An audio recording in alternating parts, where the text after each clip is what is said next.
vibali vya kuwapandisha vyeo maafisa, wakaguzi na askari wengi zaidi kuliko vipindi vyote vilivyopita. Ukiwatazama wengi wetu hapa utawaona jinsi walivyopendeza, kuangalia walio kushoto kwangu, walio mbele yangu na wengi uliowaona wakiwa pale uwanjani na hata unaowaona maeneo mbalimbali unapokuwa kwenye shughuli zako. Hali hii imeongeza ari na morali ya kiutendaji kazini, kwani kupandishwa cheo kuna heshima kubwa na faida nyingi kwa mtumishi wa Jeshi la Polisi. Katika hili, Mheshimiwa Rais, tunakushukuru sana.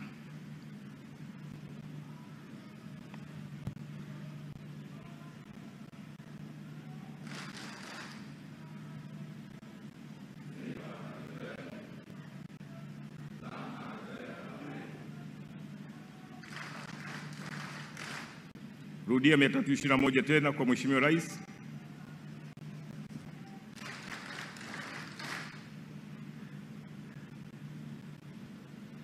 Mheshimiwa Rais, pamoja na utoaji vibali vya upandishwaji vyeo, serikali yako imeendelea kutoa vibali vya ajira mbadala na askari wapya.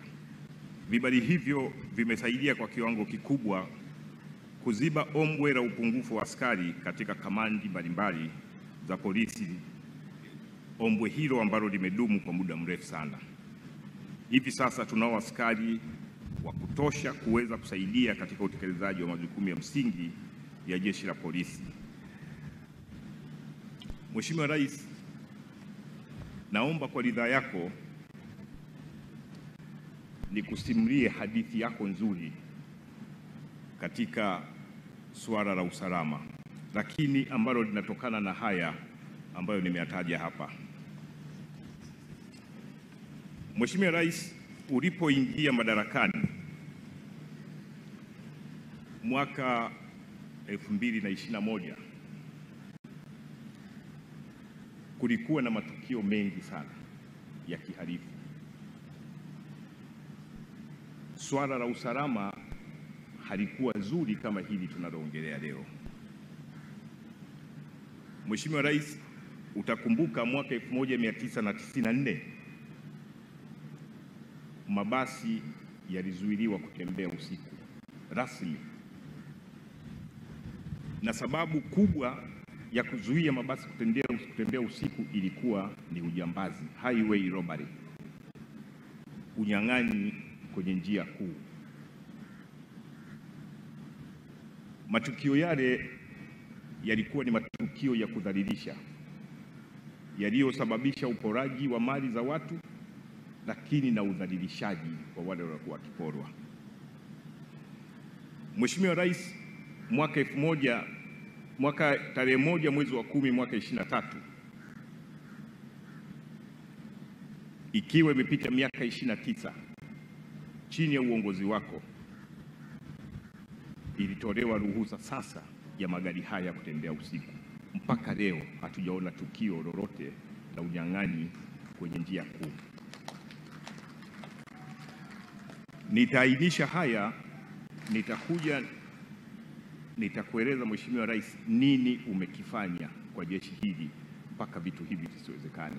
Mheshimiwa Rais, matukio kama haya yalikamata maeneo makubwa ya kule Kagera, maeneo ya Kigoma. Ulikuwa huwezi kutoka Kigoma ukapita Kasulu, Kibondo, Kakonko, usingeweza kupita pale bila kuporwa, na ilifika mahali ndani ya mabasi hayo waliwekwa askari kuyasindikiza na yakaporwa wakiwemo mle. Mheshimiwa Bashungwa anajua anatingisha kichwa kwa sababu naye si ajabu ameshawahi kuporwa akiwa kwenye mabasi hayo kule Kagera. Kwa hiyo maeneo yote ya Biharamulo, maeneo yote ya Muleba usingeweza kupita. Maeneo ya Arusha, Singida, Sekenke usingeweza kupita, unawekewa mawe, unaporwa kwanza ndio unaendelea na safari yako. Maeneo mengi tatizo hili lilikuwepo, lakini chini ya uongozi wako ndani ya miaka 29, tarehe 1 mwezi wa 10 serikali yako uliruhusu mabasi yaanze kutembea usiku, na ninakumbuka jambo hili jinsi ambavyo lilikuwa linashughulikiwa na Mheshimiwa Spika, na ninakutaarifu Mheshimiwa Rais, mpaka leo hakuna tukio lolote la uporaji kwenye barabara kuu limetokea tangu tarehe 1 mwezi wa 10 mpaka leo. Mheshimiwa Rais, ulipoingia madarakani, naongea mambo ya kiusalama, ulipoingia madarakani kulikuwa na migogoro mikubwa ya ardhi na mapigano makubwa kati ya wafugaji na wakulima. Utakumbuka Mheshimiwa Rais, ukiwa ziarani kule Lindi, taarifa zilikuwa mbaya sana. Mapigano haya yalisababisha uharibifu mkubwa wa mali, ikiwemo kuchomwa nyumba, lakini yalisababisha mauaji, yalisababisha uharibifu na mauaji mbalimbali ya watoto na vikongwe. Jambo hili umelishughulikia kwa kiwango cha hali ya juu sana, na tuna mwaka wa pili hatuna matukio makubwa kiasi hicho. Migogoro na migongano midogo sana ya mtu mmoja na mmoja inaweza ikatokea, lakini sio kwa kiasi kile. Maeneo ya Ruvuma, Lindi, Morogoro yalikuwa ni maeneo ambayo migogoro hii ilikuwa ni mikubwa sana. Lakini Mheshimiwa Rais, nikukumbushe na naomba niwakumbushe wananchi wa Tanzania, ulipoingia madarakani kulikuwa na wimbi kubwa la watu waliitwa panyarodi, na vilikuwa ni vikundi vya vijana ambao walitishia usalama wa nchi kwa kiwango cha hali ya juu sana. Vijana hawa walipora, walijeruhi na waliua. Lakini leo hii terminology hii haipo kwenye masikio ya watu. Wananchi walioishi maeneo ya Pugu, Mbondole, Kimara, Kawe, Buguruni wanayafahamu haya. Ni maneno amini, ni uhalifu ambao ulitesa watu sana. Nini kimefanyika Mheshimiwa Rais? Nitasema muda si mrefu. Lakini Mheshimiwa Rais, wakati unaingia madarakani kulikuwa na matukio makubwa mengi ya uvunjaji wa nyumba usiku. Watu hawa kule hapa Dar es Salaam waliitwa 10 ndani 10 nje, lakini maeneo ya kule Arusha waliitwa kanyaga twende. Walikuwa ni wahalifu maarufu sana, lakini wengine waliitwa kiboko msheni. Imradi tu ilikuwa ni vurugu za hapa na pale. Lakini Mheshimiwa Rais, utakumbuka wakati unaingia madarakani kulikuwa na uhalifu mkubwa, uvamizi kwenye maduka maeneo mengi ya jiji la Dar es Salaam, Mwanza na maeneo mengine. Uhalifu huu ulikuwa mkubwa, lakini kulikuwa na matukio mengi ya vijana waliokuwa wakiendesha pikipiki na kuwapora watu wakitoka benki ama wakienda benki. Waliwapiga risasi na walifariki, wengi walijeruhiwa, wengine walipoteza mali zao. Hizi ni hadithi ambazo ninakwenda kuhitimisha kwa kukuambia hali halisi, nini umefanya na sisi tuna shukrani gani kwako.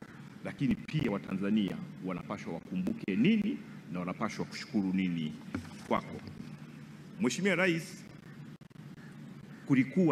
wakati unaingia kulikuwa na matukio mengi ya unyang'anyi kwenye vituo vya mafuta, kuanzia Geita, Mwanza, Singida, Shinyanga, Mara, Dodoma, Iringa. Ilikuwa ikifika jioni, usiku ni uvamizi vituo vya mafuta na uporaji mkubwa sana. Lakini kulikuwa na matukio yanayokera hapa Dar es Salaam, lakini na kule maeneo ya Arusha, kwenye miji mikubwa, Mwanza na sehemu zingine. Kulikuwa na waporaji ambao ukitoka na pochi unaporwa, ukiwa na simu unaporwa. Hawa waliitwa majina na wakawa watu maarufu sana. Hapa Dar es Salaam waliitwa vishandu. Sasa hivi terminolojia haipo, lakini kule Arusha waliitwa tatu mzuka, na kule Morogoro pia waliitwa tatu mzuka. Nao pia walikuwa ni wahalifu maarufu na walisababisha hofu na taharuki sana kwa jamii. Mheshimiwa Rais, ninaweza kuongea mengi, naomba niishie hili la mauaji ya vikongwe ambayo yaliandamana na imani za kishirikina. Mheshimiwa Rais, mikoa ya Mwanza, Simiyu, Tabora, Geita, Shinyanga na mingine ilikuwa ni marufuku kuzeeka. Ukizeeka ni kosa, unahusishwa na imani za ushirikina. Mauaji yalikuwepo, yalifanyika. Naomba nitunze takwimu. Lakini jambo hili, Mheshimiwa Rais, ni hadithi. Sasa nini ambacho kimefanyika? Mheshimiwa Rais, maafisa wakaguzi na wananchi, Mheshimiwa Rais kitu kikubwa alichokifanya kwenye eneo hili la usalama ni uwekezaji mkubwa sana kwa jeshi la polisi, hasa kwenye upande wa vitendea kazi. Utakumbuka Mheshimiwa Rais, kumekuwa pia na uhalifu kwenye maziwa makuu, umetupatia boti za kutosha, na sasa hivi pia tunanunua boti zingine kubwa, mimi naita meli kwa sababu ni kubwa sana, ambazo zinaweza zikafanya doria ya muda mrefu na kukaa baharini kwa siku nyingi zaidi. Lakini umetupatia pikipiki za kufanya doria za masafa ya kati na masafa mafupi, lakini gari za kufanya doria za masafa marefu ambayo zimeweza kusababisha kuondoa matukio mengi ambayo yangeweza kuleteleza unyang'anyi kwenye barabara kuu, highway robbery. Tuna uwezo Mheshimiwa Rais wa kufanya doria barabara zote hapa nchini, na tuna gari za kutosha kufanya doria barabara zote, na ndio maana tuna kiburi na kusema highway robbery ni terminology ambayo haipaswi kukumbukwa na Mtanzania yoyote. Lakini Mheshimiwa Rais, hapa kumeongelewa mambo ya mafunzo. Kazi hii tunayofanya ni profession, sio kila mtu anaweza kufanya kazi hii, lakini ili kazi hii ifanyike vizuri na profession hii iwe na heshima, ni lazima kuwe na mafunzo mazuri. Mheshimiwa Rais, nakumbuka muda mfupi baada ya kuwa umeniteua kuwa mkuu wa jeshi la polisi, uliniita pale Tanga